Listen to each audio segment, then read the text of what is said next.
नमस्कार, आप देख रहे हैं आज तक और आपके साथ मैं हूं शशि तुषार शर्मा।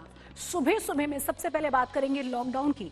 31 मई को लॉकडाउन 4 पूरा होने वाला है। सबसे बड़ा सवाल यह है कि आगे होगा क्या? क्या देश में लॉकडाउन 5 लागू होगा? जिस तरह से कोरोना के मामले तेजी से बढ़ रहे हैं, उसे देखते हुए लॉकडाउन का लॉक पूरी तरह से खुलना मुश्किल नजर आ रहा है।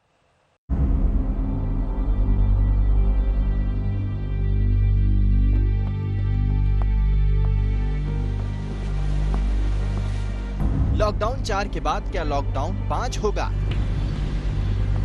31 मई के बाद क्या है देश का प्लान?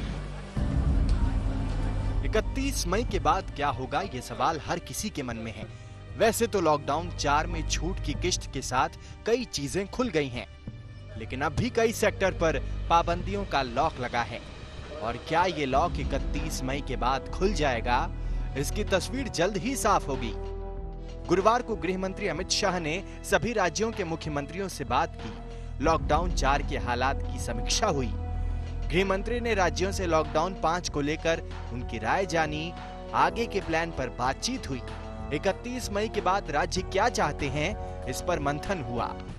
अलग अलग राय आती है। कई लोग कहते हैं जून में पीक पहुंचेगा, कई लोग कहते हैं जुलाई में पीक आएगा। इसका देश में केसेस भी बढ़ रहे हैं। ऐसी परिस्थिति में सारी सावधानियों को मद्देनजर रखते हुए फैसले लिए जाने चाहिए। दरअसल अब तक के हालात यही कहते हैं कि लॉकडाउन खुलने का फैसला कोरोना की रफ्तार पर निर्भर करेगा। पिछले 4 दिन के आंकड़े देखें तो हर दिन 6000 से ज्यादा कोरोना के मामले सामने आ रहे हैं। 25 मई को कोरोना के 6977 केस बढ़े, 26 मई को 6535, 27 मई को 6387 और 28 मई को 6500 से ज्यादा केस मिले। कोरोना की यही बढ़ती रफ्तार लॉकडाउन खुलने की राह में रोड़ा है। खुद राज्यों के बीच आवाजाही को लेकर बात बनती बिगड़ती दिख रही है। हरियाणा सरकार ने साफ कर दिया है कि दिल्ली के साथ सटे अपने बॉर्डर को नहीं खोलेगी। हमारे जितने कोरोना के केस हैं 80% उन जिलों से हैं जो जिले दिल्ली के साथ सटे हुए हैं। तो इसलिए दिल्ली के साथ हम अपनी बॉर्डर पूरी तरह से सील करके रखेंगे। कर्नाटक सरकार के फैसले से भी राज्यों के बीच तालमेल का टकराव हो गया है। राज्य सरकार ने एविएशन मंत्रालय से अपील की है कि वो महाराष्ट्र, तमिलनाडु, गुजरात, मध्य प्रदेश, राजस्थान से कर्नाटक आने वाली फ्लाइट की संख्या को घटाए, क्योंकि ये सभी राज्य हाई रिस्क वाले हैं। सड़क के जरिए महाराष्ट्र, गुजरात और तमिलनाडु से आने वालों पर रोक लगी हुई है, जो जारी रहेगी। हालांकि ट्रेनों पर किसी तरह की कोई रोक नहीं है। Lot of people have come Maharashtra, so 30 to 40% are positive cases. So we are restricting people from Maharashtra in main. Second is Gujarat and Tamil Nadu. आज जिस तरह से 6 राज्यों से लोगों के जाने पर पाबंदी आयद की है, हमें लगता है ये उचित नहीं। जो MHA के गाइडलाइन है उसको पूरी तरह से भंग करने का काम किया जा रहा है। और अचंभव की बात यह है कि कर्नाटक की जनता को कर्नाटक में आने से रोका जा रहा है। हमें लगता है ये रवैया ठीक नहीं। लॉकडाउन को लेकर केंद्र पहले ही फैसला राज्य सरकारों पर छोड़ चुकी है। कोरोना के बढ़ते मामले ही राज्यों के लिए सिरदर्द बने हुए हैं। लॉकडाउन 5 को लेकर फैसला आसान नहीं होगा। जान और जहान दोनों को बचाना है। जितेंद्र बहादुर सिंह, दिल्ली, आज तक। लॉकडाउन को लेकर अलग अलग राज्यों की अलग अलग राय हैं। 2 राज्यों के बीच आवाजाही को लेकर भी पेच है। महाराष्ट्र सरकार आज और कल समीक्षा करेगी, उसके बाद फैसला लेगी। उद्धव सरकार चाहती है कि जहां कोई कोरोना केस नहीं है वहां छूट और दे दी जाए। पंजाब सरकार भी कल समीक्षा के बाद फैसला लेगी। राजस्थान सरकार ने वैसे तो छूट का दायरा बढ़ा दिया है, लेकिन वो नाइट कर्फ्यू को जारी रखना चाहती है। हिमाचल प्रदेश के कई जिलों में पहले से ही नाइट कर्फ्यू 30 जून तक बढ़ा दिया गया है। उधर हरियाणा सरकार की नजर है केंद्र सरकार के फैसले पर। कोरोना महाराष्ट्र में काल बनकर टूट पड़ा है। बीते 24 घंटे में 85 लोगों की मौत कोरोना की वजह से हो चुकी है। वहीं फायर ब्रिगेड के 41 अधिकारी और कर्मचारी भी इसकी चपेट में आ गए हैं। अगर ऐसे ही हालात रहे तो महाराष्ट्र में लॉकडाउन का लॉक खुलने में लंबा वक्त लग जाएगा।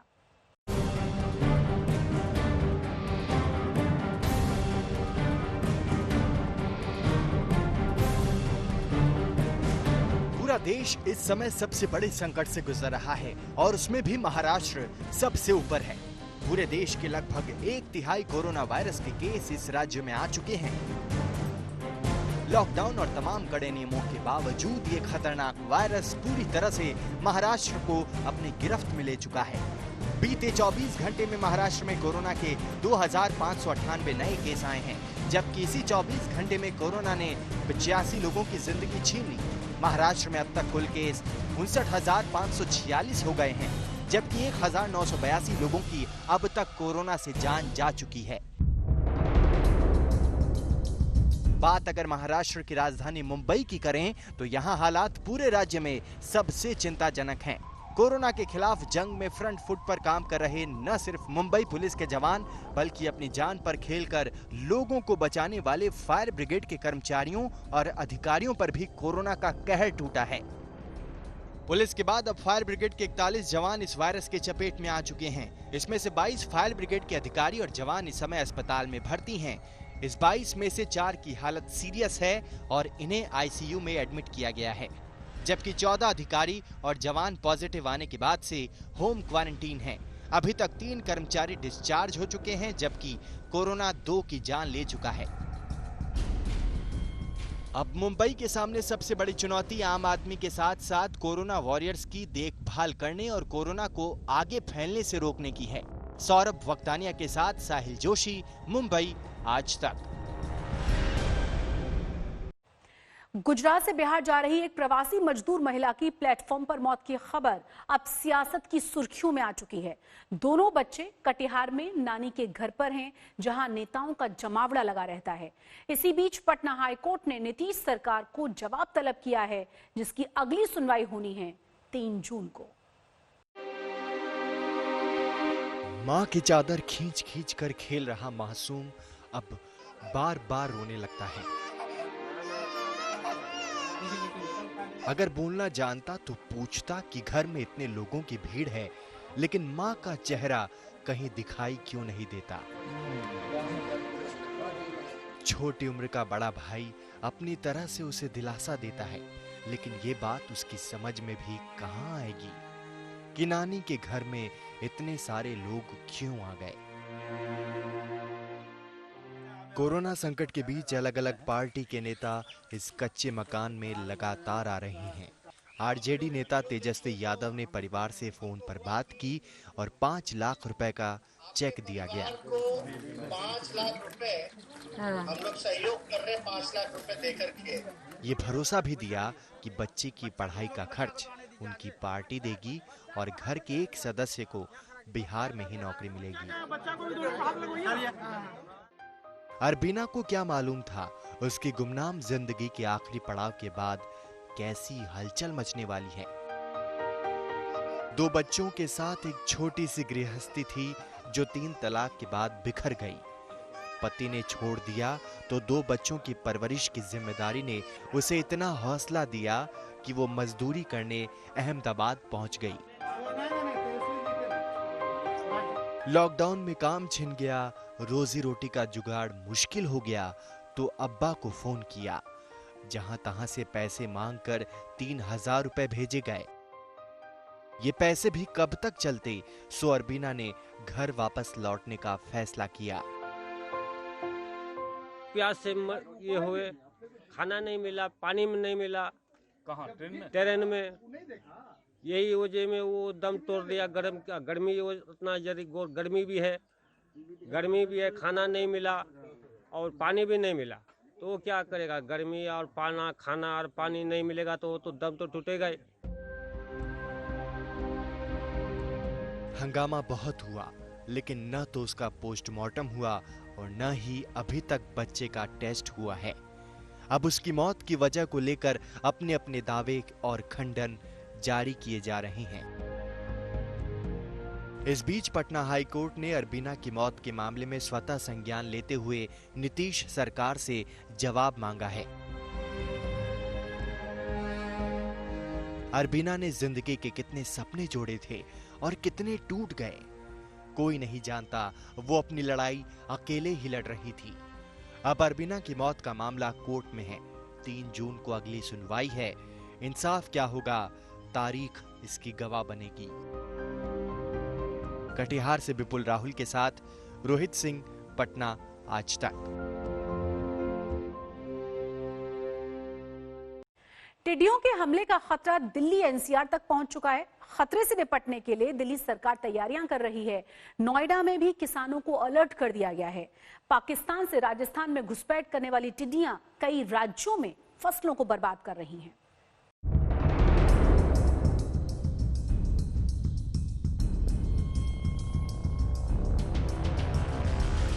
कोई ड्रम पीट रहा है, कोई कीटनाशक छिड़क रहा है, तो कोई ड्रोन से नजर रख रहा है। ये सब जतन टिड्डियों की टोली से बचने के लिए है। बीते 26 साल में टिड्डियों का देश में ये सबसे घातक हमला है। राजस्थान, पंजाब, मध्य प्रदेश, गुजरात, महाराष्ट्र के किसानों पर इन छोटे दुश्मनों का बड़ा कहर बरपा है। राजस्थान और मध्य प्रदेश में लाखों एकड़ फसल को नुकसान पहुंचाने वाली टिड्डियां अब उत्तर प्रदेश में दाखिल हो चुकी हैं। तस्वीरें यूपी के झांसी और सोनभद्र जैसे सीमावर्ती जिलों की है, जहां पर फसलों के साथ साथ लाखों टिड्डियां रिहायशी इलाकों में भी प्रवेश कर गई हैं। टिड्डियों की टीम का खतरा अब दिल्ली एनसीआर तक आ पहुंचा है। नोएडा प्रशासन ने टिड्डियों के हमले से बचने के लिए किसानों को अलर्ट किया है। फसलों को बचाने के लिए एक कमेटी बनाई है। दिल्ली सरकार ने भी टिड्डियों से निपटने के लिए कीटनाशक के छिड़काव की बात कही है। दिल्ली सरकार नए खतरे से किसानों को आगाह करेगी। दिल्ली के जितने रेवेन्यू कमिश्नर्स हैं, डीएम हैं, तीनों एमसीडी को, उनके कमिश्नर को, एनडीएमसी को एडवाइजरी जारी कर दी है, जिससे कि उन लोगों को अलर्ट हमने कर दिया है और जिसमें दवाओं के छिड़काव की तैयारी करने के लिए उनको एडवाइजरी दिया गया है। देखते ही देखते पाकिस्तान से आई टिड्डियों ने उत्तर भारत को अपनी चपेट में ले लिया है। मध्य प्रदेश के 18 जिलों में टिड्डियों ने अटैक किया है। राजस्थान के 21 जिले टिड्डियों के हमले से प्रभावित हैं।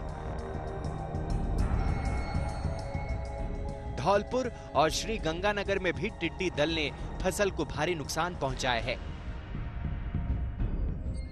पंजाब के 1 और गुजरात के 2 और जिलों में भी टिड्डी दल देखे गए हैं। तेलंगाना में भी प्रशासन अलर्ट पर है। मुसीबत से निपटने के लिए 5 सदस्यीय टीम बनाई गई है। टिड्डियों का खतरा आंध्र प्रदेश के अनंतपुर तक पहुंच गया है। 15 किलोमीटर प्रति घंटे की रफ्तार से उड़ने वाली टिड्डियां दिन भर में 150 किलोमीटर दूर तक उड़ सकती हैं। एक झुंड में करीब 8 करोड़ टिड्डियां होती हैं। टिड्डियों का एक झुंड एक दिन में करीब 10 हाथियों के भोजन के बराबर फसल चट कर जाता है। टिड्डी अटैक की वजह से अब तक 5 लाख हेक्टेयर की फसल बर्बाद हो चुकी है। आज तक ब्यूरो। पुलवामा में धमाके से लदी कार वाले मामले में एक बड़ी कामयाबी मिली है। सूत्रों के मुताबिक कार के मालिक की पहचान कर ली गई है। यह कार हिदायतुल्लाह नाम के एक शख्स की है जो शोपिया का रहने वाला है। हिदायतुल्लाह 2019 से हिजबुल मुजाहिदीन का सक्रिय आतंकवादी है। कल सफेद रंग की सेंट्रो कार की पिछली सीट पर करीब 50 किलो विस्फोटक मिला था, जिसे बाद में नष्ट कर दिया गया।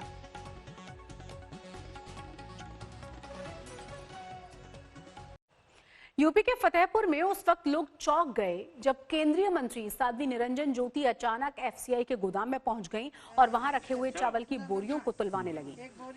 तौलने के दौरान बोरी का चावल तय मात्रा से कम पाया गया, जिस पर केंद्रीय मंत्री भड़क उठी और डीएम को इस गड़बड़ झाले के खिलाफ केस दर्ज करने के आदेश दे दिए गए। अच्छा, ये अमौली में जो ये है ना बना, ये पहले ये मेरे जो रोज शिकायत मिल रही है से कहें मुझसे बात करें। सरकार गरीबों को गेहूं और चावल देना चाहती है। आज आप ठेकेदार का हमारे पास कई बार फोन आया कि जल्दी ट्रक भेजो, जल्दी ट्रक भेजो। कौन है ठेकेदार? ठेकेदार वो है इकबाल अहमद अंसारी। कितना है उसको? ये तो उसकी तो मुझे की बंद की, चांदी बंद की। ये तो ट्रक से एक ट्रक में कितने कमाता है? ये तो खुद 3 किलो कम है एक बोरे में। आपको पुलवामा का अटैक याद होगा। फरवरी 2019 में हुआ था ये आतंकवादी हमला। इस हमले में विस्फोटक से भरी एक गाड़ी सीआरपीएफ जवानों के काफिले में घुस गई थी। भयानक धमाका हुआ था और हमने अपने देश के 45 जवानों को खो दिया था। लेकिन उसी पुलवामा में वैसे ही धमाके की साजिश एक बार फिर से रची गई, लेकिन इस बार मात खाने की बारी आतंकवादियों की थी। आतंकवादियों की साजिश को हमारे सुरक्षा बलों ने नाकाम कर दिया। एक भयानक धमाका जिसने बहुत बड़ी आतंकी साजिश को धुआं-धुआं कर दिया।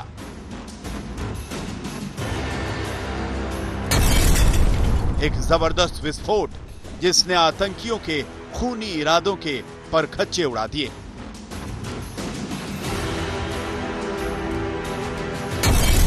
यह धमाका उस बारूद को खत्म करने के लिए किया गया जो एक कार में आतंकियों ने जमा किया था, पुलवामा जैसा हमला दोबारा करने के लिए। पुलवामा जिले के आयनगुंड इलाके में बारूद से लदी एक सेंट्रो कार को लाया गया, जिसको वहां तक आतंकियों ने चलाकर पहुंचाया। लेकिन उसी बीच सुरक्षा बलों और पुलिस को इसकी जानकारी मिली और गाड़ी को समय रहते हुए उसमें रखे गए बारूद को डिफ्यूज किया गया और उसके बाद एक बहुत बड़ा ब्लास्ट उस इलाके में हुआ। सोचिए, धमाका इतना जोरदार था कि कार के पुर्जे लोहे के कबाड़ में तब्दील हो गए।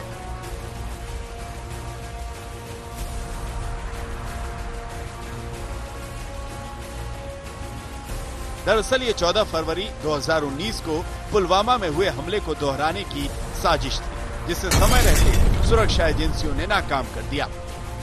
पुलवामा पुलिस को जानकारी मिली थी कि आतंकी पुलवामा जैसा आतंकी हमला करने की योजना बना रहे हैं।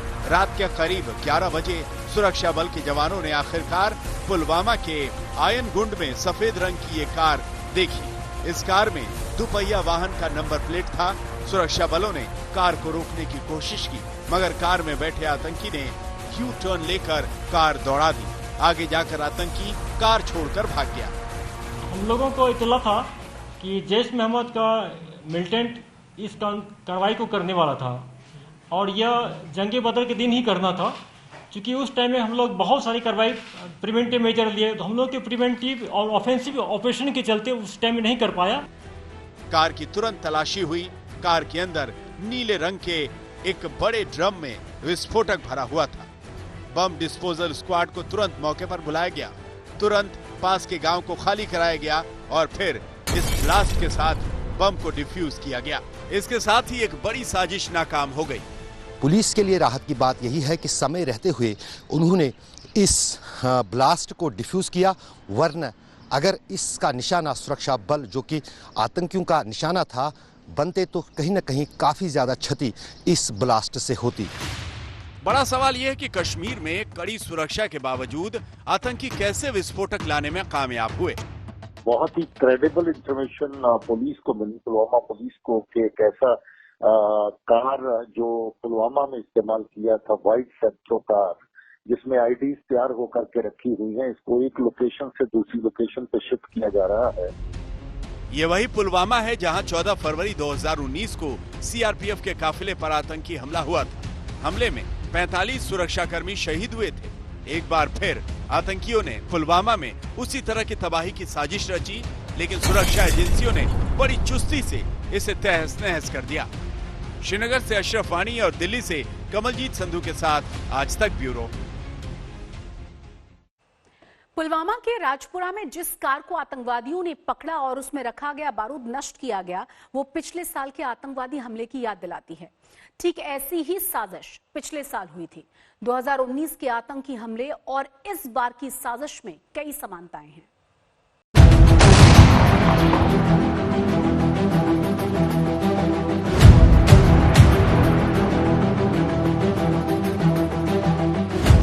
एक जैसी साजिश थी, एक जैसा तरीका इस्तेमाल हो रहा था। 2019 में विस्फोटक भरी कार उड़ाई थी, इस बार भी वैसी ही कार विस्फोटक से भरी हुई। लेकिन इस बार आतंकी नाकाम हो गए। जैसी तबाही और शहादत 2019 में हुई, गनीमत रही कि वैसा इस बार कुछ भी नहीं हुआ। कार में 40 से 45 किलो विस्फोटक लदा था। साजिश बहुत बड़ी थी, बिल्कुल वैसी ही जैसी 2019 में थी। आतंकियों का नापाक इरादा वैसा ही था, लेकिन सुरक्षा बलों की मुस्तैदी ने उनके मंसूबों को एक एक धमाके के साथ धुआं कर दिया। एक धमाके के साथ ही विस्फोटक की पूरी खेप नष्ट हो गई। कार मलबे के ढेर में तब्दील हो गई। इसकी चपेट में आसपास के घर भी आ गए। दीवारें टूट गईं, खिड़कियां दरवाजे सब बिखर गए। घर के अंदर फर्नीचर भी तबाह हो गए। पता नहीं किसने गाड़ी रखा, कुछ नहीं है, हमको कुछ पता नहीं है। फिर हम रात को ऐसे ही जागे थे रात को। फिर सुबह निकाला, आप यहाँ से निकलो, खिड़की विड़की रखो खुला, डंगर है वंगर है, अगर कोई है वो इसको बाहर निकालो। फिर इस गाड़ी को धमाका किया तो और हमारा इस मकान को तबाह कर दिया। पाकिस्तान की मिट्टी पर पल रहे आतंकी संगठनों ने मिलकर 2019 जैसी घटना को अंजाम देने की तैयारी की थी। क्या आपको लगता है कि ये जो पुलवामा जैसे हमला हुआ था उसी तर्ज पे ये हमला होने वाला था? बिल्कुल उसी तरह पर था। और मिलिटेंट में खास करके जैश मोहम्मद हरदम प्रयास करता रहा है कि बड़ा सा सेंसिटिव अटैक करे, सेंसेशनल। जैसे कि आप लोग देखे होंगे कि पिछले 4 महीना में जैश मोहम्मद का कमांडर कारी यासिर मारा गया, HM का रियाज नाको मार गया, उसका डिप्टी चीफ जुनेद सिफला मार गया। ये लोग भी प्रेशर में है कि, और ये लोग जो नए लीडरशिप इनका है ये चाहता है बड़ा हादसा करके और ये दिखाना चाहे नेगेटिव चाहे कि मिलिटेंट का अपहरण है, जो हम लोग नहीं होने देंगे। 14 फरवरी 2019 को पुलवामा के अवंतीपुरा में जो आतंकी हमला हुआ था उसमें भी कार का ही इस्तेमाल हुआ था। वैसी ही कार जैसी इस बार की जा रही थी। आतंकियों ने कार में विस्फोटक रखकर उसे तबाही का हथियार बना दिया था। 2019 का जो हमला हुआ उसमें कार को एक आतंकवादी चला रहा था। जैश ए मोहम्मद ने अपने आदिल नाम के दहशतगर्द को आत्मघाती बम बना दिया था। विस्फोटक लदी कार को ड्राइव कर रहे आतंकी आदिल ने CRPF के काफिले को टारगेट किया था। इस बार भी कार में एक ही आतंकी सवार था। जब सुरक्षा बलों ने उसे चुनौती दी तो वो भागने में कामयाब रहा। इस बार आतंकियों ने अमोनियम नाइट्रेट और नाइट्रोग्लिसरीन जैसे विस्फोटक कार में छिपा रखे थे। कार के पिछले हिस्से में विस्फोटक को रखा गया था, ठीक 2019 जैसा। पिछले साल के आतंकी हमले में जैश ने अमोनियम नाइट्रेट, नाइट्रोग्लिसरीन और RDX विस्फोटक से धमाका किया था। सुरक्षा बलों को शक है कि इस बार की साजिश में जैश के साथ साथ हिजबुल मुजाहिदीन भी शामिल था। पिछली बार जो हमला हुआ था उसे सिर्फ जैश ने अंजाम दिया था। जांच एजेंसियों को जैश से जुड़े कई अहम सुराग हाथ लगे थे। जैश ए मोहम्मद ने पिछले साल CRPF के काफिले को टारगेट किया था। विस्फोटक लदी कार से CRPF की बसों में टक्कर मार दी थी। इसमें 40 जवानों की शहादत हो गई थी। इस बार जैश और हिजबुल की मिलीजुली साजिश थी कि सेना पर कोई बड़ा हमला किया जाए। विस्फोटक भरी कार वैसे ही टारगेट की तलाश में थी, लेकिन उन्हें कामयाबी नहीं मिल पाई। इस बार कार को जिस जगह पर सुरक्षा बलों ने जब्त किया और विस्फोटक नष्ट किया, वहां से पिछले हमले वाले जगह की दूरी महज 16 किलोमीटर है। जम्मू श्रीनगर हाईवे पर पिछले साल आतंकियों ने हमला किया था। इस बार कार को आतंकी किसी ऐसे ही सैन्य ठिकाने की तलाश थी। हो सकता है कि उनका टारगेट भी तय हो। सुरक्षा एजेंसियां अब भी उसी को पुख्ता करने में लगी है। आयनगुंड गांव में सुरक्षा बलों ने एक बड़ी आतंकी साजिश को नाकाम कर दिया है। आज सवेरे यहां पर बारूद से भरी एक कार को लाया गया था और सुरक्षा बलों को निशाना बनाने की योजना थी, लेकिन पुलिस को समय रहते खबर मिली और एंटी बॉम्ब डिस्पोजल स्क्वाड घटना स्थल पर भेजा गया और गाड़ी को विस्फोट के साथ तबाह किया गया। जांच में खुलासा हुआ है कि जो कार सुरक्षा बलों ने जब्त की है उस पर एक बाइक का नंबर प्लेट था, बिल्कुल एक जैसा। आपको दिखाते हैं कि आखिर क्या है उस कार और बाइक का कनेक्शन। कार की नंबर पर नजर दौड़ाइए, JK08B1426। ये वही नंबर है जो इस बाइक पर है, बिल्कुल एक जैसा। जिस बाइक के नंबर का इस्तेमाल कार पर किया गया है वो बाइक कठुआ की है। इसके मालिक एक BSF के अधिकारी हैं। बाइक मालिक के घर वालों को जब इसकी खबर मिली कि कार पर उनकी बाइक का नंबर का इस्तेमाल किया गया है तो वो हैरान रह गए। घर वालों का दावा है कि कभी इस बाइक की चोरी भी नहीं हुई। घर वालों को इसकी जानकारी तक नहीं। नहीं, ऐसा कुछ नहीं हुआ कि आज तक कभी इनका बाइक चोरी हुई है। जो कभी ये आउट ऑफ रीजन भी लेके गए हो, विद इन जम्मू रीजन में ही रहते हैं, तो उस पर जहाँ पे पोस्टिंग हुई है वहाँ पे भी कभी अपनी बाइक को नहीं लेके गए हैं। तो फिर ऐसा यूज़ होना तो मतलब ये तो किसी तरीके से गलत यूज़ ही किया गया हमारी बाइक। फिलहाल कठुआ पुलिस ने बाइक को जब्त कर लिया है। वहीं पुलवामा पार्ट 2 की जांच का जिम्मा NIA को सौंप दिया गया है। दिल्ली से कमलजीत संधू के साथ अशरफ वानी, श्रीनगर, आज तक।